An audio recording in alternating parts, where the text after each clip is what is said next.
to see that Disney come out and upgrade their forecast. And you see others like BMW saying things are looking softer, but this probably won't happen. How much as a consumer and how much as a CEO can you take any of this with any kind of definitive? Well, there needs to be strategic uncertainty. According to the Treasury Secretary, he said everything's on the table. I'm never going to come out here and negotiate in public because that will mean we're losing leverage. But the reason why this is such a positive development in terms of thawing between Beijing and Washington is because the president has come out and said a number of times he's spoken to Xi Jinping, and everyone sits around the table and wonders, is that really tangible and true? Because the Chinese have said there's no negotiations or talks on any level. Well, now there are actually talks. So the direction of travel from here at least seems to be positive. The range of outcomes is incredibly wide, and it makes it very difficult to set policy. Chairman Powell, over to you a little bit later this afternoon. Equity futures on the S&P positive by 0.7%. Early days, but a bounce back from 2 days of losses on the S&P. On that, we'll catch up with Priya Misra of JP Morgan in just a moment. We'll talk to Geetha Raghunathan of Bloomberg Intelligence reacting to Disney earnings, and the former Kansas City Fed President Thomas Hoenig counting down to an FOMC decision later on this afternoon. We begin this hour with stocks rebounding. Investors optimistic as US-China trade negotiations are set for this week. Priya Misra of JP Morgan writing, we are in a giant game of chicken between the market, the administration and the rest of the world. Maybe great deals are just around the corner. Priya joins us now for more. Priya, good morning. Morning. Are they just around the corner? I think that's what the equity market's hoping, not realizing, or maybe hoping that that doesn't happen, that trade deals or even an agreement in principle with all our trading partners is incredibly hard. It's going to take a while. The administration saying this is strategic uncertainty, which tells you, remember when we were thinking maybe April 2nd was peak uncertainty? Well, okay, maybe it was peak, but we're not that much lower. This is a plateau of uncertainty that the economy, it's going to weigh on the economy. It's very non-linear. You can handle some time of uncertainty. When that just goes into weeks and months, and Congress is also sort of dealing with the fiscal side. So there's uncertainty on immigration. There's uncertainty on trade. When all that uncertainty starts to weigh on the economy, I think the equity market's hoping, well, the deal's right here. At least we know they're talking. That's good news. We weren't sure if that was happening. But it's going to take a long time even to get that agreement in principle. So we don't know how long it'll take, and we don't know the end point. The end point is not where we were on, at the start of this year. No question, it's a policy shock. The ECB's decided it's a disinflationary shock. They've cut rates. The Chinese have done the same thing overnight. The Federal Reserve, when they have to address the same question, what kind of a shock is it for them?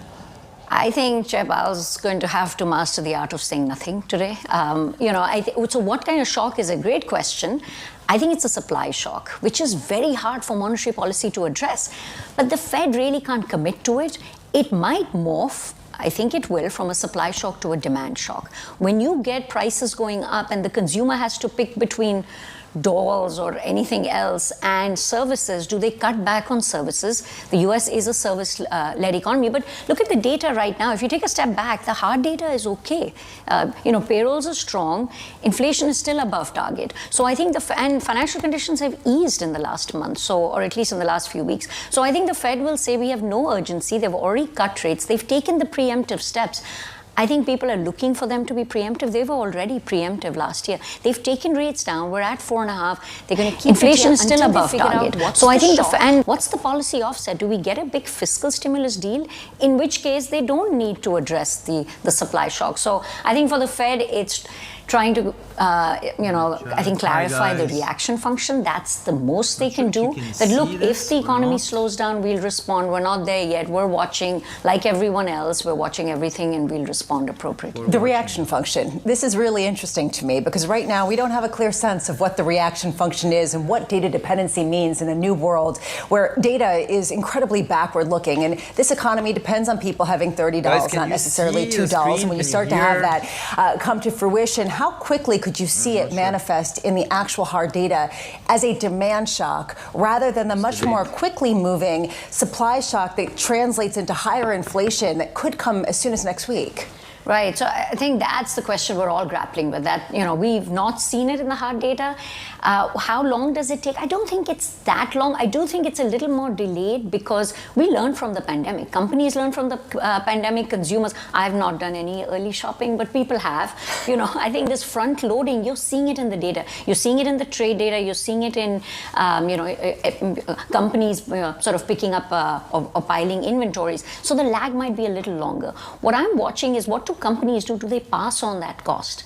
Do prices go up? Do we see it next week in CPI? If prices are going up, that's when consumers have to decide where do they cut back, because real incomes are not really growing. So maybe it shows up in prices first and then consumers start to pull back on demand. Or do companies say our margins, can afford to take that price increase? And in that case, when margin compression starts to build, do they start to lay off people? So I think we're going to have to watch consumers. We're also watching companies. What do companies do? I think hiring freezes are happening. Do the layoffs start? And so it's the next few months. I don't think we're waiting until fourth quarter. I think the next few months you'll either see the consumers pulling back or you'll see companies trying to keep some margin and having to cut costs elsewhere. And I guess the interplay of that will show up in the economic data, which the Fed will respond to. It seems like the Chris Waller reaction function is to look through the price increases and look straight to what could potentially happen with the demand shock, what could happen to the labor market. Do you expect to get a better sense of whether that's consensus today at a meeting that Francis Donald is going to sleep through? I don't think we'll get such a clear signal from Chair Powell, because and I think there's a little bit of path dependency. We just lived through a transitory supply-driven pandemic shock becoming a demand shock because we had a lot of fiscal stimulus, and it fed through into wages and inflation expectations. So I think what we'll hear from Chair Powell is, we haven't seen it in the data, we're watching inflation expectations. And so, which is why I struggle with them being preemptive. But I do think when they see that data, and I think it's a matter of months, they can be very aggressive. The Powell-led Fed doesn't necessarily move in 25 increments. They started hiking late and then they went in 75 increments. I think they're going to start almost by definition a little late because they're waiting on data that is lagging. But once they realize it, and I think that's what the market's pricing in. The market's pricing in a scenario where they don't need to do anything because maybe we get these quick deals, credible quick deals. Or the scenario where the economy actually slows down and the Fed then aggressively cuts. I think we're pricing in this bimodal distribution, which is why the rate market's pricing in these rate cuts. I think actually the market can price in more if you start to see that hard data deteriorate. You say they're going to be late. I can think of one person who doesn't like people being late, particularly Chairman Powell. It's the President of the United States. That this afternoon is going to be somewhat interesting. Absolutely. I think you're going to get a live drip feed on Truth Social of him jawboning, or potentially if he talks to the press, he's going to say Chair Powell is wrong and should be cutting interest rates, but that's not going to be new. We've heard this all along from the president. The one thing that he has come out and said is he does not want to actually get rid of him, even though he has in the past used the word termination. Do you think this comes up in the news conference today, or is this yesterday's news? I'm sure it'll come up, and I'm sure Chair Powell's prepared to say we're apolitical, we're not even thinking about this, because there is an argument which I don't love, that because he's getting this pushback to cut, that Chair Powell may not cut. No, I think they're looking at their mandate. The mandate, I agree, it's backward-looking data, but the hard data is not suggesting that they need to cut here. So he's got an easy pass. I think it can get a lot harder if the unemployment rate starts to rise and inflation starts to rise. I think then he's going to have to explain why he's not cutting rates. But juxtapose this moment in time to before the election when he cut rates. Why did he do it then? I think, the labor market was showing signs of weakness. Now, I'd like to give the Fed credit that just because they cut rates, the labor market sort of recovered. No, I think turns out that was a sort of noise in the data. We had those 3-week payroll reports, and Fed funds was at 5.5. So they cut rates to take some of that edge off the economy, to move rates lower. They didn't need to do more. The long end sold off. So I think the market pushed back and said, no, you actually don't need to cut a lot more. The Fed heard it. So I think that, I don't think is political. He'll absolutely be asked that. But I think as long as he's not fired, I think it's a free country. People can push it's a low back. bar, Priya. Right. As long as he's not fired. Priya Misra of JP Morgan's going to stick with us. We need to talk about the bond market with her. Only last week, she said the 30-year bond was a risk asset. We'll talk about how risky this bond market is a little bit later this morning. Let's give you an update on stories elsewhere this morning with your Bloomberg Brief. Here's Yahara Anand. Hey, Yahara. Hi, John. A check on Disney shares. Those are up 6% in the pre-market after reporting fiscal second quarter results that beat Wall Street estimates. Disney is benefiting from faster than expected growth at its theme parks and its streaming business. And because of that strong performance, Disney raised its guidance for the full year. Meanwhile, Shein and Temu both saw double-digit sales declines the week after they raised retail prices to cover the cost of U.S. tariffs. The duties are also having an impact on the company's business plans. Shein is slowing its IPO plan, and Temu is planning to switch to a local fulfillment model. And Transportation Secretary Sean Duffy says it's safe to fly into and out of Newark Liberty International Airport.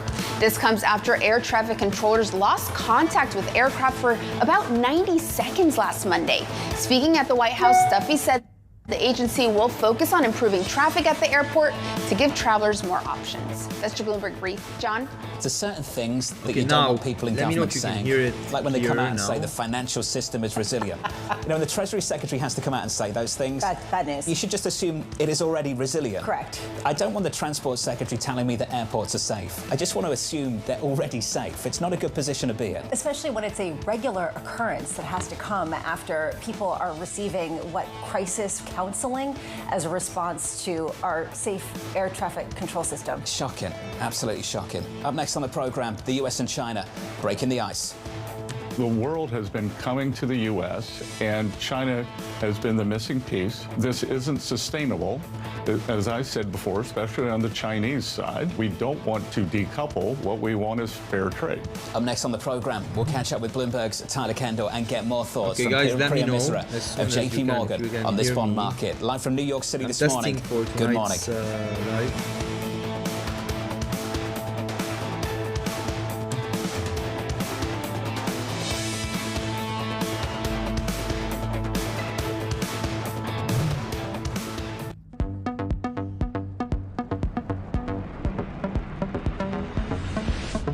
As I reach a milestone in my life, I'm humbled by my good fortune, yet well aware that I still have Just much to to know learn. if I'm And if I stay speaking true to at the myself same level or and not. follow my instincts, my I legacy will lowered be the looked on voice for kindly this, so by probably my friends, my family, try it out. and hopefully generations to come. To share.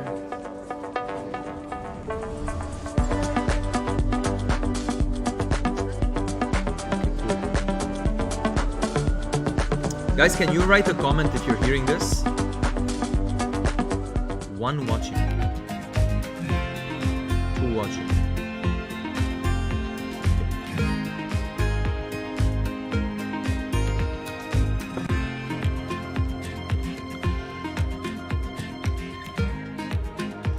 This week, Three watching. Bloomberg Okay, cool. Television and Radio If are anyone live can from hear the this, Milken just Conference write in any Los comment. Angeles, speaking with the biggest names in business about the top issues for investors. Live coverage continues this week on Bloomberg Television and Radio. The names that move markets are on Bloomberg. We do not project recession in our assessment of where the world is headed. If we have this cloud of uncertainty coming lower and lower, making it difficult for the business community and for households to take decisions, we could have a self-inflicted injury that I guarantee we will regret. Nobody covers business like Bloomberg. Good morning. This is Bloomberg Surveillance. Welcome back to the opening trade. This is Bloomberg Technology. This is the Asia trade. This is Wall Street Week. Welcome to Balance of Power. This is Bloomberg Television. Okay, because I lowered the voice. Thanks. Looking to erase a two-day slide on the S&P 500. Equity futures so far this morning just about positive, up by 0.7%. Your scores in the bond market. Check out the 10-year. The 10-year, the last time the Fed met, March 19th, 424.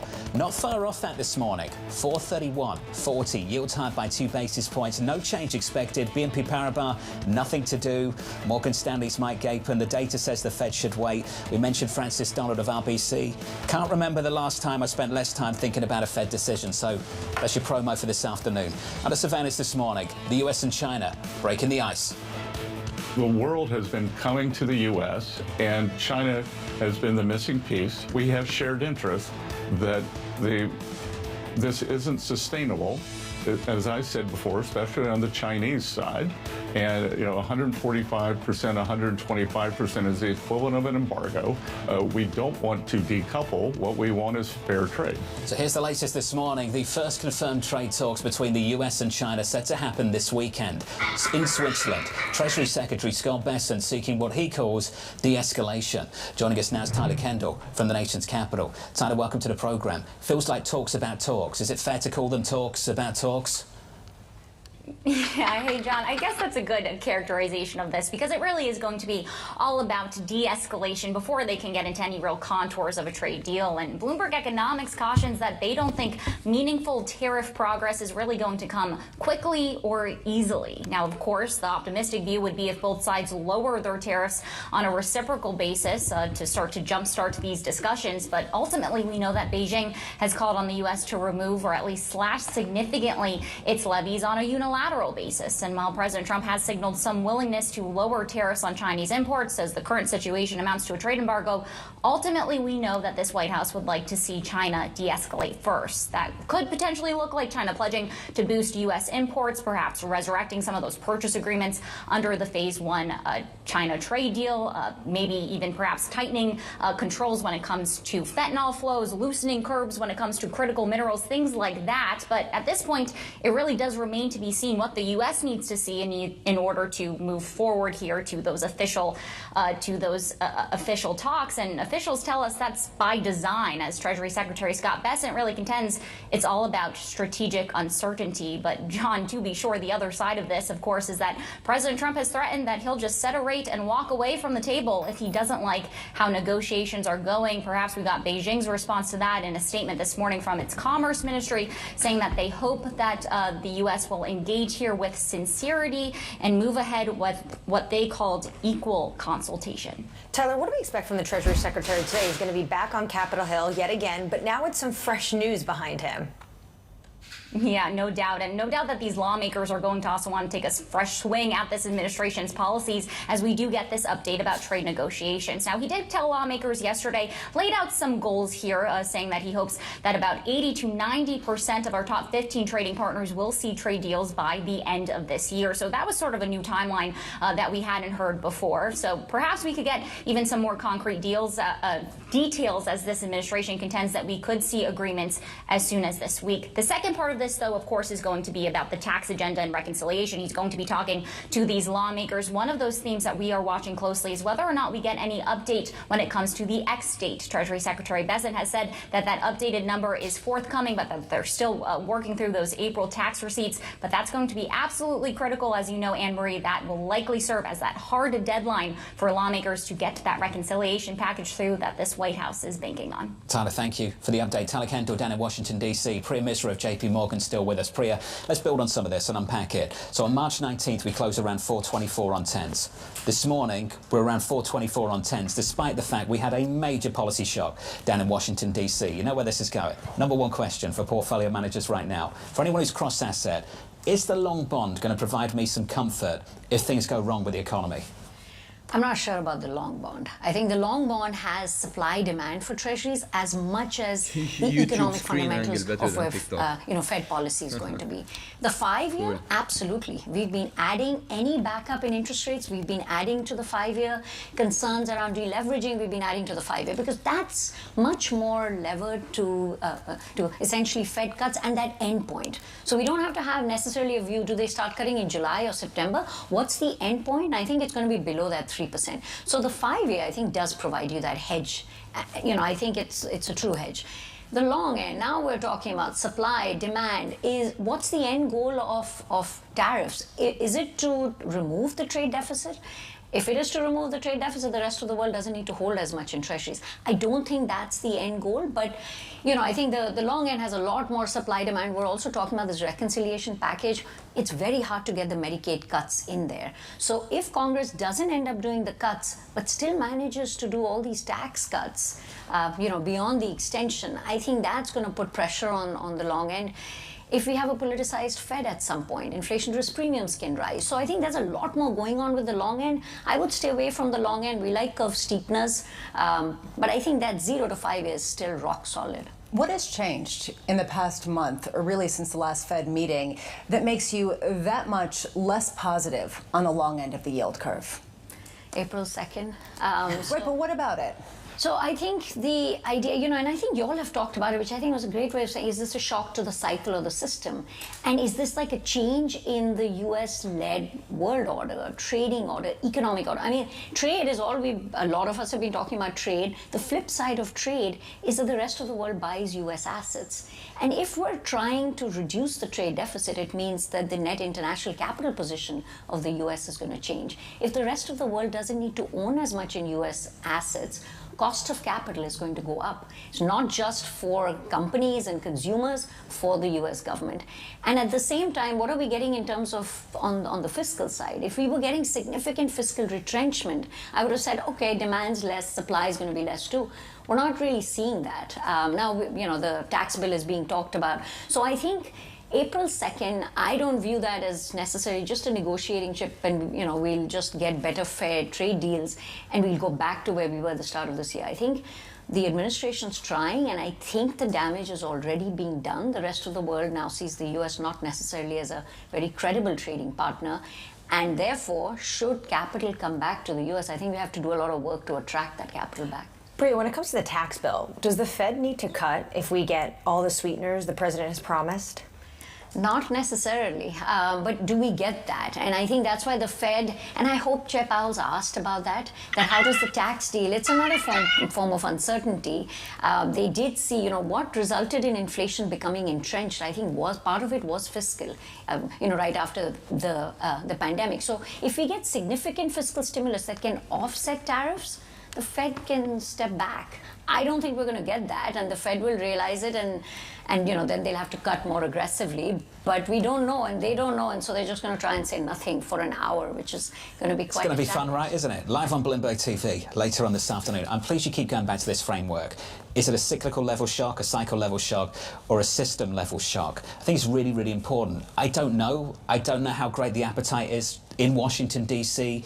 to rewire the global system and tolerate the dislocations that could be associated with that. What worries me in between while we try and figure this out is whether international investors behave as if it is a system-level shock and begin to diversify away from US assets. Which is the reason why the Taiwanese dollar and the fact that it surged caught people's attention. Taiwan is uniquely exposed because of how many US dollar-denominated assets that life insurers have bought, but also because of trade. Are they a leading indicator for what's to come?